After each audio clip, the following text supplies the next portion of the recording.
class 10 অনুশীলনী 7.2 আমি অনুশীলনী 7.2 কোয়েশ্চন নাম্বার 11 12 কিটা কৰিম কোয়েশ্চন নাম্বাৰ 11 যদি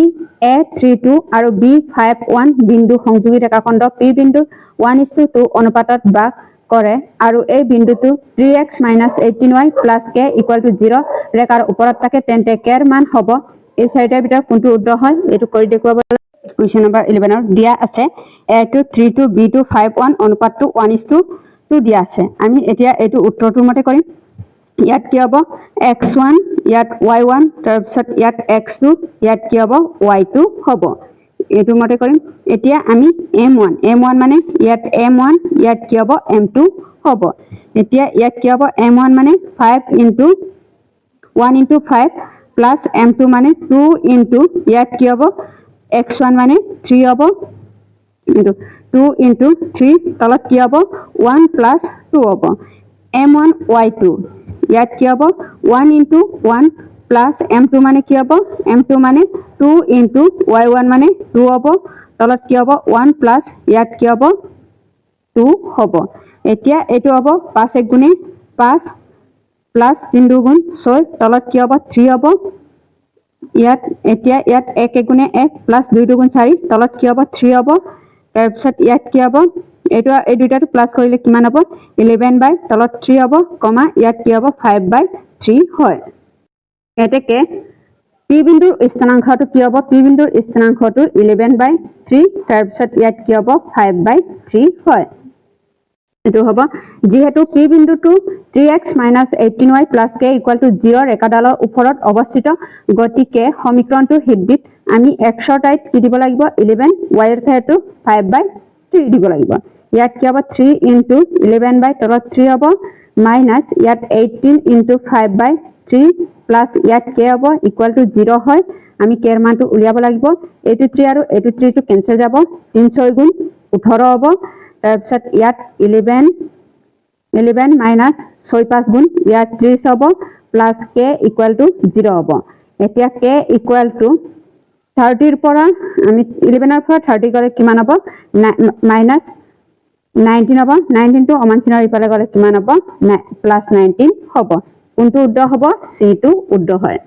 ইয়াৰ c টো উত্তৰ হ'ব 19 হ'ব কোৱেশ্চন নম্বৰ 12 p বিন্দুটোৱে A21 আৰু B5-8 বিন্দু সংযোগী ৰেখা এনেদৰে ভাগ কৰে যাতে AP/AB = 1/3 যদি p বিন্দুটো 2x - y + k = 0 ৰেখাৰ ওপৰত থাকে তেন্তে k ৰ মান নিৰ্ণয় কৰা এটো কোৱেশ্চন নম্বৰ 12 টো এটো দিয়া আছে A221 B25-8 AP/AB = 1/3 যেহেতু ইয়াত কি হ'ব যেহেতু AB = কি হ'ব AP plus ইয়াত কি হ'ব PB হ'ব তেন্তে ইয়াত কি হ'ব AP / তলত কি হ'ব AP plus ইয়াত কি হ'ব PB = কি হ'ব 1/3 হ'ব তাৰ পিছত এটো আৰু এটো পূৰণ হ'ব এটো আৰু এটো পূৰণ হ'ব ইয়াত কি হ'ব 3AP = ইয়াত কি হ'ব AP plus ইয়াত কি হ'ব PB হ'ব তাৰ পিছত 3AP ৰ পৰা এটো 3AP এটো মানচিনৰ ইফালে গলে মাইনাস AP হ'ব AP = ইয়াত কি হ'ব PB হ'ব এটো পৰা এটো মাইনাস কৰিলে কিমান হ'ব twice AP = ইয়াত PB হ'ব = AP / তলত কি হ'ব PB = কিমান হ'ব 1/2 হ'ব গতিকে P বিন্দুৱে AB ৰেখাখণ্ড 1:1 অনুপাতত অন্তৰ্বিভক্তি কৰিছে এতিয়া আমি p বিন্দুৰ স্থানাংক উলিয়াবলৈ হলে ইয়াত কি হ'ব x1 y1 ইয়াত x2 ইয়াত y2 হ'ব তাৰ পিছত ইয়াত কি হ'ব m1 ইয়াত কি হ'ব m2 হ'ব এটো মতে কৰিব লাগিব এতিয়া আমি কেনে কৰিব লাগিব ইয়াত 1 * 5 এটো 1 * 5 প্লাস ইয়াত কি হ'ব 2 * 2 তলত কি হ'ব 1 + 2 হ'ব এটো 1 + 2 হয় অনুপাতটো দিয়া আছিল 1:2 দিয়া আছিল এটো হ'ব তাৰ পিছত y2 ইয়াত কি হ'ব x2 y2 1 * ইয়াত কি হ'ব -8 প্লাস ইয়াত কি হ'ব 2 * 1 / তলত কি হ'ব 1 + 2 হ'ব এতিয়া ইয়াত কি হ'ব 5 * 1 = 5 প্লাস 2 * 2 = 4 এই দুইটাটো প্লাস কৰিলে 3 হ'ব 8 * 1 = 8 -8 প্লাস 2 গুণে 2 তলত কি হ'ব এই দুইটাটো প্লাস কৰিলে 3 হ'ব তাৰপিছত এইটো 5 আৰু 4 টো 9/3 কমা ইয়াত 8 ৰ পৰা 2 মাইনাস কৰিলে কিমান হ'ব -6/3 হ'ব 3 2 গুণ 6 3 3 গুণ 9 হ'ব তাৰপিছত ইয়াত কি হ'ব 3 - 2 হ'ব গতিকে p বিন্দুৰ স্থানাংকটো 3 - 2 হয় এটো হ'ব p 3 - 2 বিন্দুটো twice x - y + k = 0 হ'ব ৰেখাৰ ওপৰত আছে আমি এটো x y হ'ব ইয়াত 2 * ইয়াত 3 মাইনাস y ৰ মানটো -2 দিব লাগিব প্লাস k = 0 হ'ব তাৰপিছত ইয়াত 3 2 গুণ 6 মাইনাসে মাইনাসে প্লাস 2 হ'ব ইয়াত কি হ'ব k হ'ব k = কিমান হ'ব k = এটো 2 আৰু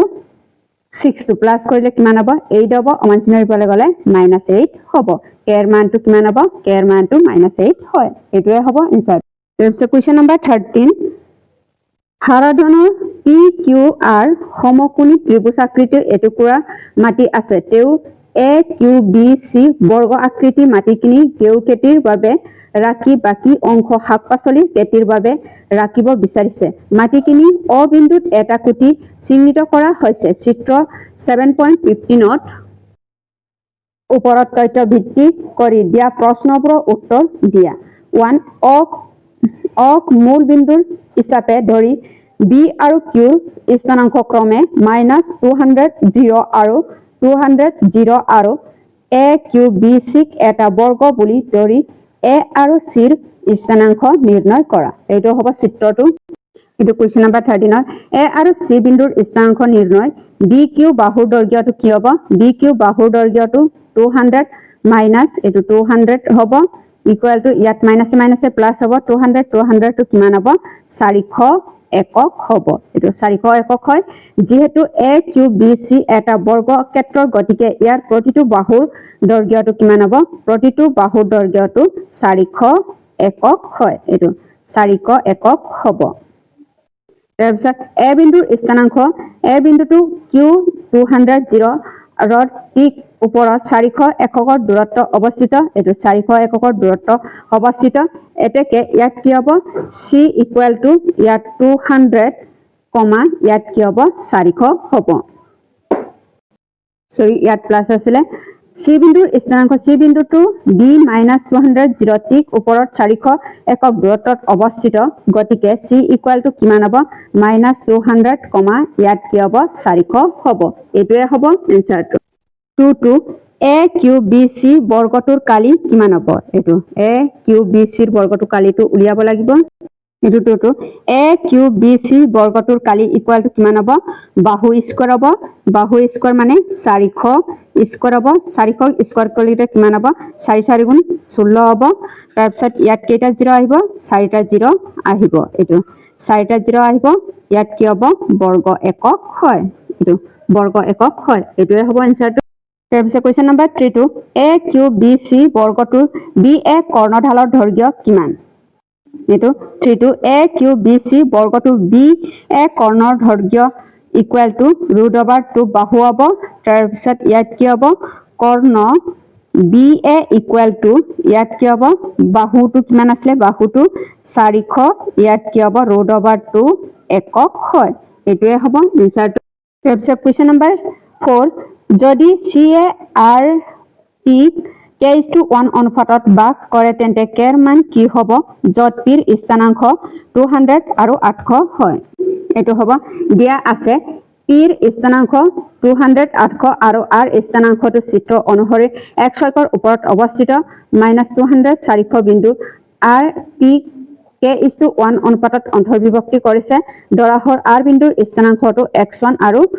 0 হয় এতিয়া আমি এটোৰ উত্তৰটো মতে কৰিম y ৰ মানটো কিমান হ'ব y ৰ মানটো 400 আছিল তাৰ পিছত k yp মানে কি হ'ব yp মানে 800 এটো yp মানে 800 প্লাস 1 yr মানে কি হ'ব yr মানে 0 হয় তলত কি হ'ব k + 1 ইয়াত কি হ'ব k + 1 হ'ব এতিয়া এটো আৰু এটো পূৰণ হ'ব k আৰু 400 পূৰণ কৰিলে ইয়াত 400k প্লাস এটো আৰু এটো পূৰণ কৰিলে 400 হ'ব ইকুয়াল টু ইয়াত কি হ'ব 800k হ'ব 1 ৰ লগত 0 টো পূৰণ কৰিলে 0 হ'ব এতিয়া ইয়াত কি হ'ব এটো 400 ইয়াত কি হ'ব 800k মাইনাছ ইয়াত কি হ'ব 400k ইকুৱেল টু এটো 400 হ'ব এটোৰ পৰা এটো মাইনাছ কৰিলে কিমান হ'ব 400 হ'ব 800 ৰ পৰা 400 মাইনাছ কৰিলে 400k ইকুৱেল টু ইয়াত কি হ'ব 400 হ'ব এটো আৰু এটো কেইবাৰ কেনসেল যাব 1 বাৰ কেনসেল যাব k ইকুৱেল টু কিমান হ'ব k ইকুৱেল টু 1 হয় এটোৱে হ'ব এনসাৰটো এটোৱে হ'ব কোৱেশ্চন নম্বৰ 13 ৰ প্ৰশ্ন উত্তৰটো